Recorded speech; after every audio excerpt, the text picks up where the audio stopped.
Estado alcança triste marca de 200 mortes por Covid-19. Casos aumentam na região metropolitana, mas prefeituras reabrem comércio. Impacto também na economia. Maio marca disparada nos pedidos de seguro-desemprego e os cuidados dos atletas para manter a mente sã durante o isolamento social. Hoje é segunda-feira, 25 de maio de 2020. O TVU Notícias está no ar.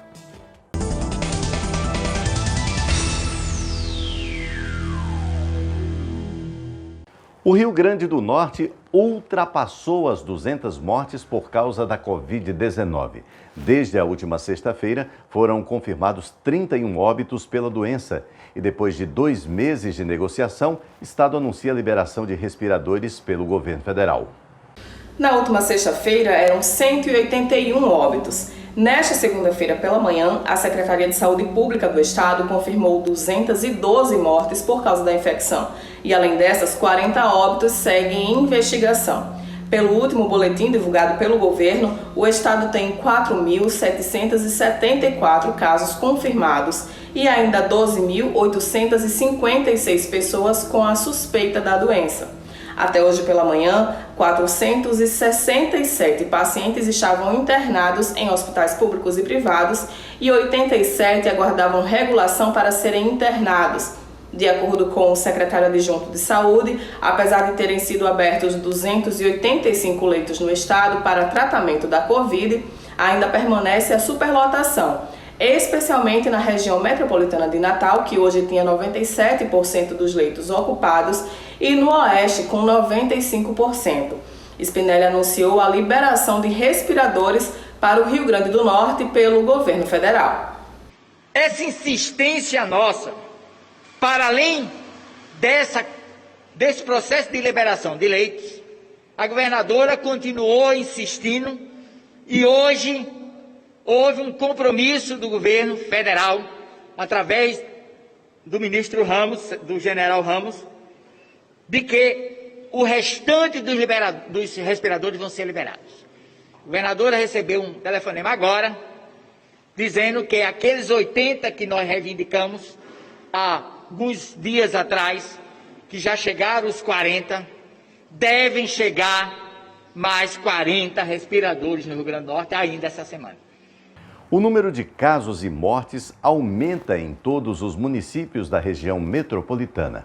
Mesmo assim, algumas cidades têm flexibilizado o funcionamento do comércio.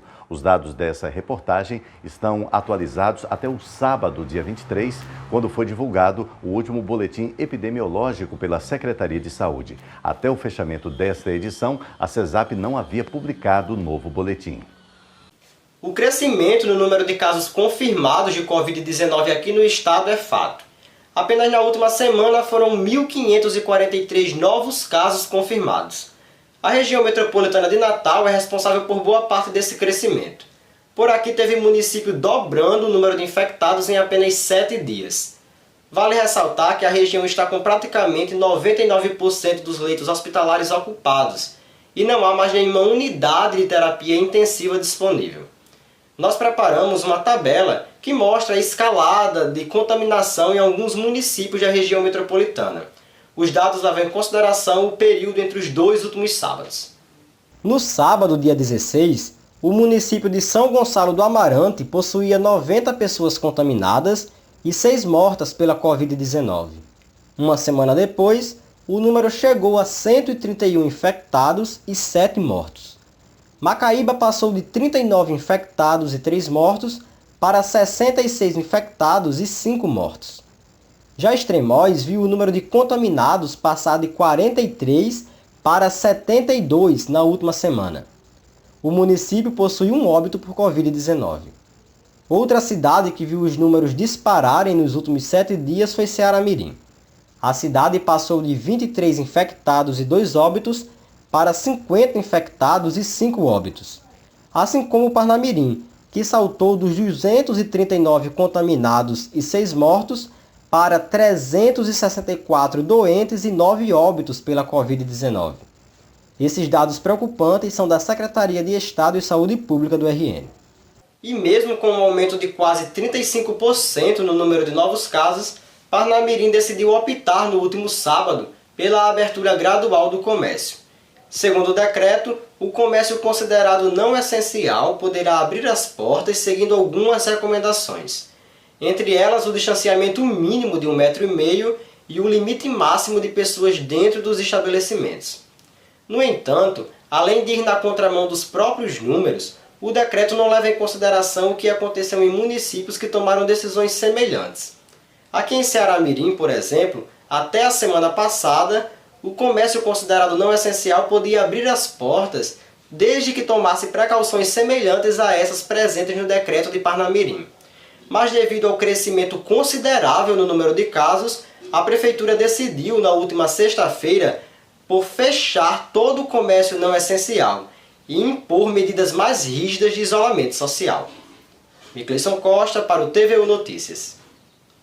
Uma ação do governo estadual em parceria com o setor privado vem distribuindo máscaras de tecido e álcool 70 para trabalhadores em serviços essenciais e para a população mais vulnerável.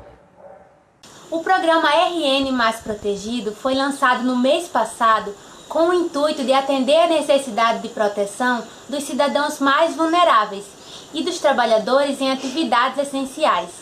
A ação, que é uma parceria do governo do estado com indústrias têxteis do Rio Grande do Norte, também espera manter o emprego de 4.000 funcionários nas oficinas do ProSertão, associadas à indústria que doa a matéria-prima para a confecção das máscaras. Estamos firmando diversas parcerias para que estas máscaras cheguem o mais rápido possível à população. Então temos parceria com as igrejas, fizemos uma parceria com a Igreja Evangélica, a Assembleia de Deus e também a Arquidiocese de Natal, onde vamos passar para eles 300.000 máscaras para distribuição às suas paróquias e igrejas. Fizemos também parceria com os motoristas de Uber, onde também passaremos 50.000 máscaras. Estamos atendendo também os agricultores familiares. Ontem assinamos outra parceria com 120.000 máscaras de distribuição. Instituições e projetos beneficentes podem retirar essas máscaras na escola de governo, das 9 da manhã às 5 da tarde. O e-mail para requisição desses insumos é o rnmaisprotegido@gmail.com. A Associação de Motoristas Autônomos por Aplicativo do RN já firmou uma parceria com o governo e vai distribuir cerca de 50.000 máscaras para motoristas e usuários das plataformas Uber e 99. Nós estamos trabalhando agora no planejamento da logística para fazer com que esse produto, com que essas peças cheguem aos motoristas. Nós temos 2 canais que divulgamos amplamente todas as nossas ações, no Facebook e no Instagram, que é AMAPRN, AMAPPRN, tudo junto. E também temos um WhatsApp onde as pessoas, os motoristas, podem tirar suas dúvidas, que é o 9801-4694. Outro grupo beneficiado com a entrega desses insumos são os agricultores familiares. Eles atuam na linha de frente das produções alimentícias. Por isso, irão receber máscaras e álcool em gel. A ação, coordenada pela Emater, vai atender 24.000 famílias em todo o estado. E o governo do Rio Grande do Norte iniciou ontem a distribuição de cestas básicas e máscaras para pessoas em situação de vulnerabilidade. As ações devem continuar durante essa semana. Na ação que começou ontem, são atendidos grupos sociais e famílias que estão sob o acompanhamento das políticas públicas da Secretaria de Estado das Mulheres, da Juventude, da Igualdade Racial e dos Direitos Humanos. De acordo com a coordenadora de Diversidade Sexual e de Gênero da Secretaria, Janaína Lima, a ação iniciou a distribuição de 5.000 cestas básicas e 20.000 máscaras para as pessoas em vulnerabilidade. No primeiro momento foram contemplados os povos de terreiros e comunidades LGBTs. E ainda nesta semana serão atendidos outros segmentos. Ontem nós iniciamos a distribuição cobrindo Natal e Grande Natal, né? Foram um total ontem de 2.500 cestas básicas, um total de 13.000 máscaras. Amanhã, na terça e na quarta, nós vamos seguir a distribuição com os demais municípios. Alguns deles são Santa Cruz, Campo Redondo, Mossoró, Açu, Extremóis, Parnamirim, São Gonçalo do Amarante, entre outros municípios, né? A ideia é que a gente vá conseguindo distribuir ao longo da semana. Esperamos que até quarta a gente consiga cobrir esse total de 5.000 cestas básicas, né, aí nos diferentes municípios e nas comunidades, né? É um total mais ou menos de 80 organizações sociais e coletivas que estão em parceria com esse recebimento das doações, que vão aí na ponta, né, cobrir esses grupos vulneráveis. Entre eles, como eu já falei, povos de terreiros e comunidades tradicionais, pessoas LGBTs, mas também organizações de pessoas com deficiência, organizações de periferia, né, com juventude e também organizações de mulheres. A reitoria da UFRN começou hoje o processo de discussão sobre a retomada de atividades durante a pandemia. Edinaldo, ainda não há previsão de retorno das aulas presenciais em decorrência da pandemia do novo coronavírus. Em um vídeo divulgado nas redes sociais e nos canais oficiais da universidade, o reitor da UFRN, José Daniel Diniz, convidou a comunidade acadêmica e estudantil para discutirem estratégias para o possível retorno das aulas na modalidade remota, ou seja, via internet. A volta às aulas não será somente a continuidade da interrupção atual. E a diversidade que é característica da universidade requer que pensemos em soluções também diversas. Temos uma tradição de construir soluções de forma transparente e participativa. Nesse sentido, os diretores de centros e de unidades acadêmicas especializadas estão realizando discussões em suas respectivas unidades sobre o futuro das nossas atividades, como uma maneira de ampliar a participação de todos os segmentos que compõem a universidade, para que possamos encontrar juntos as nossas soluções. O reitor também comentou que outras universidades iniciaram aulas remotas facultativas e que essa modalidade poderá ser testada na UFRN, mas antes discutida com professores e estudantes. Muitas universidades iniciaram também experiências de curto prazo com a oferta de atividades remotas de forma facultativa, tanto para docentes como para estudantes. Solicitei, portanto, aos pró-reitores de graduação e de pós-graduação que apresentassem iniciativas de mais curto prazo para discussão na nossa universidade. Já solicitei à Secretaria da Educação Básica, Técnica e Tecnológica que fizesse o mesmo.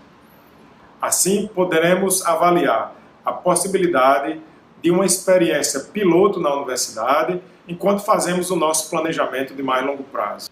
No início desse mês, a Associação de Dirigentes das Instituições Federais de Educação Superior, a ANDIFES, realizou uma coletiva de imprensa, onde declarou que, nesse momento, os institutos e universidades precisam ter cautela no retorno às aulas na modalidade remota, pois não são todos os estudantes que têm acesso a equipamentos tecnológicos compatíveis para aulas online. Jorge Silva para o TVU Notícias. Depois de 2 meses de isolamento social, as consequências econômicas da pandemia da Covid-19 já podem ser sentidas aqui no Rio Grande do Norte. O número de pedidos de seguro-desemprego disparou no mês de maio.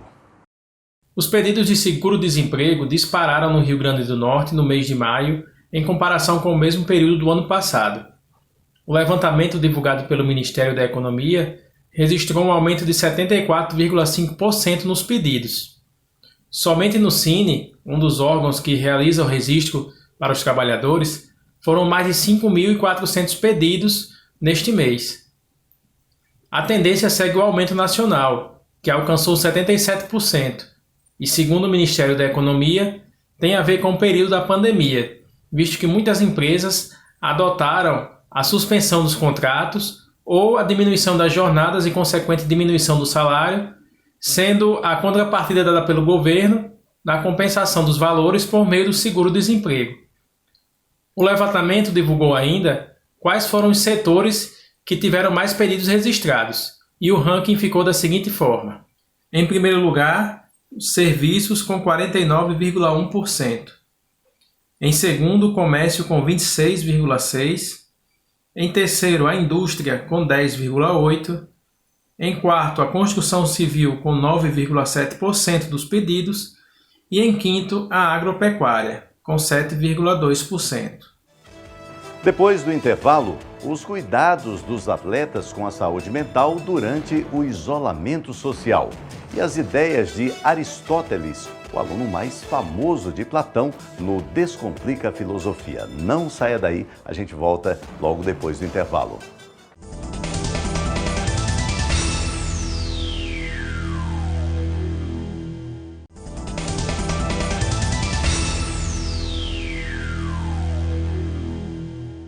E tem mais um episódio do CoronaCast 88, o podcast que procura desvendar a pandemia da Covid-19 a partir das conversas de Matheus Cirne e Elisa Paiva com especialistas e pessoas que estão enfrentando o isolamento social.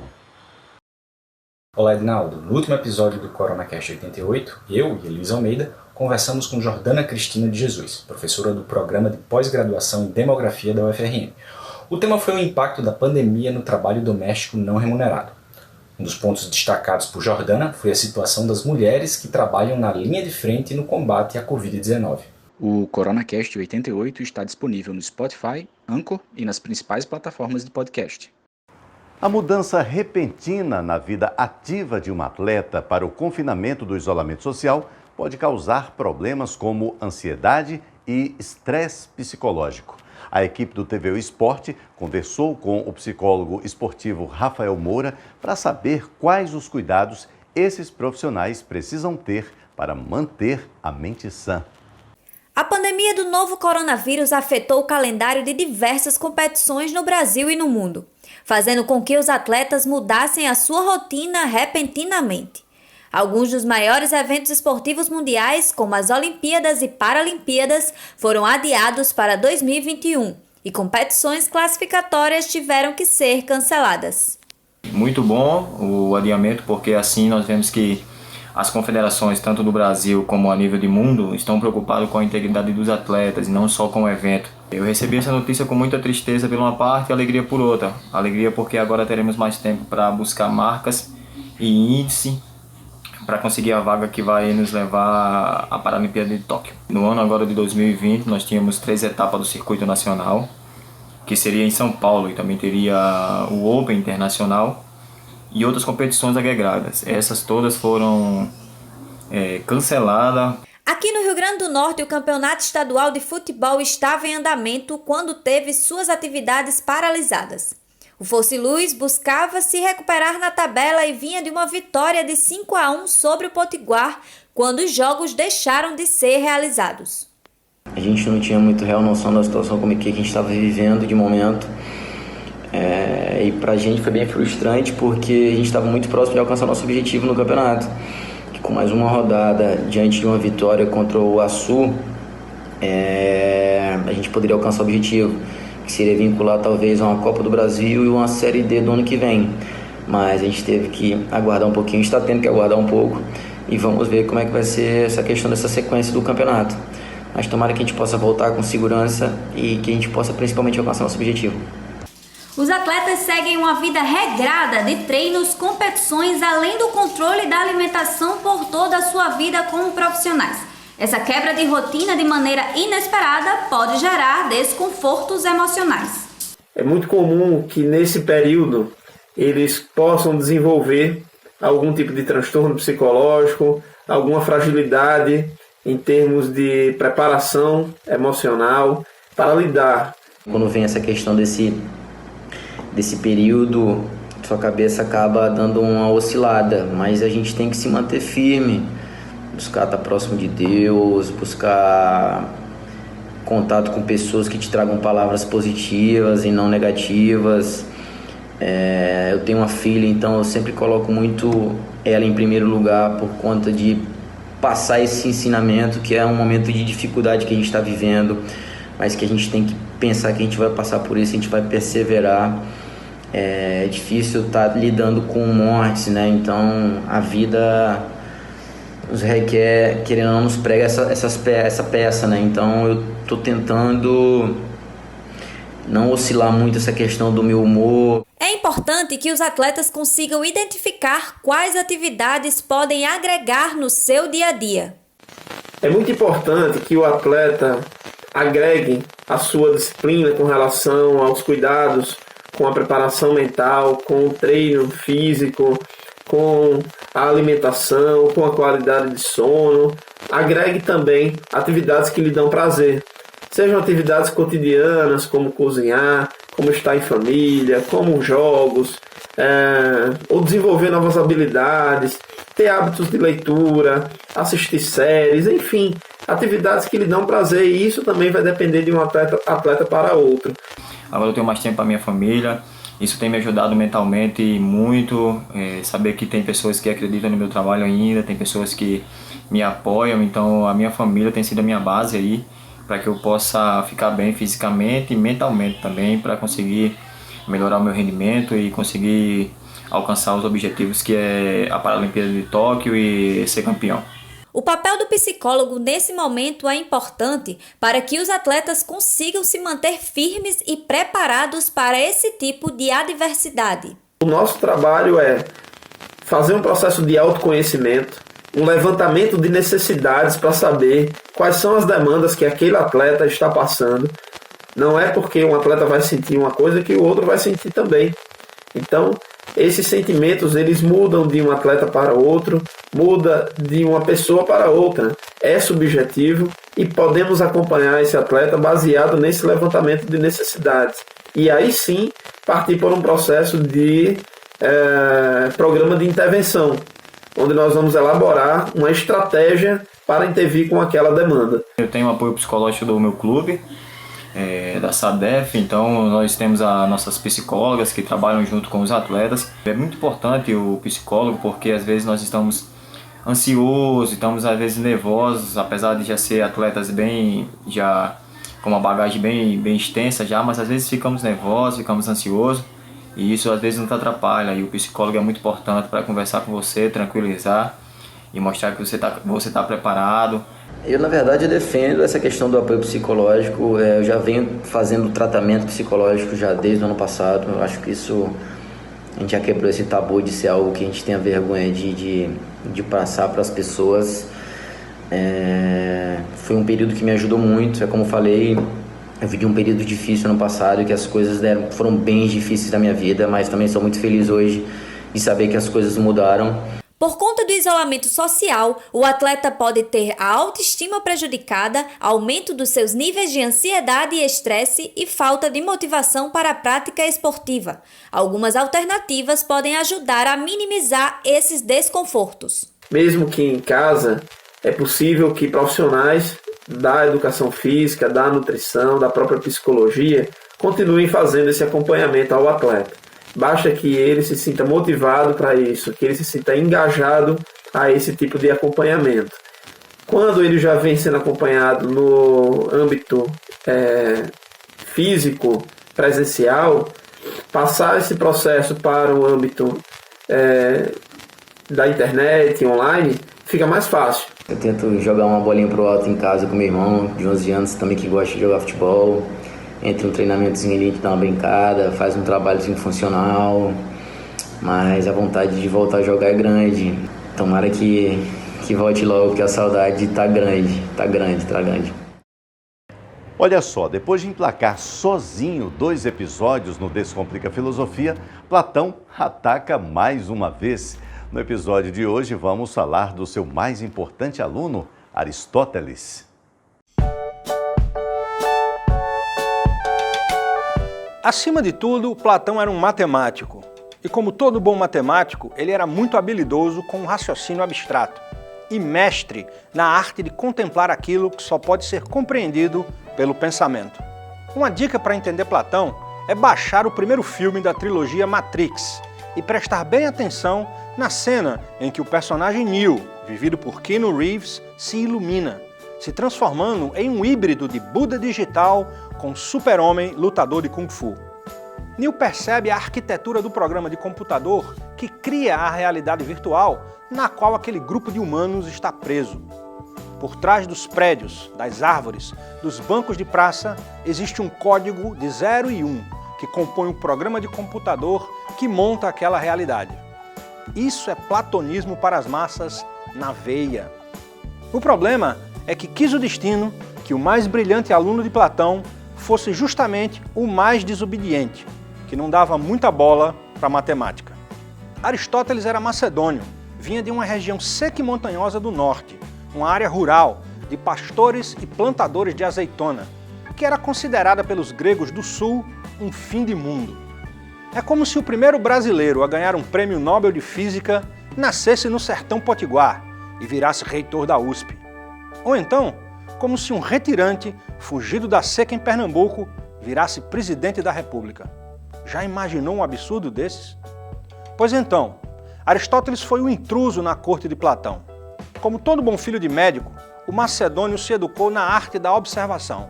Perceber o mundo, olhar a natureza, analisar os detalhes, catalogar, memorizar e classificar foram seus pontos fortes. Ao contrário de Platão, afeito a viagens abstratas pelo mundo das ideias, Aristóteles se mostrou um pensador bem mais pé no chão. Sua obra intelectual é uma das mais vastas do mundo antigo. Escreveu sobre política, biologia, física, direito, retórica, lógica, psicologia e até metafísica. Como um colecionador de borboletas, Aristóteles firmou as bases para quase todas as ciências que conhecemos hoje, da biologia à ciência política. Muito do que conhecemos é herança do esforço intelectual do filósofo macedônio, que desceu do mundo das ideias para pensar no terreno das coisas. Se Platão busca com a mente entender o que não pode se ver, Aristóteles busca no visível as chaves para se compreender, colecionar e classificar todos os pequenos pedaços desse imenso mundo em que vivemos.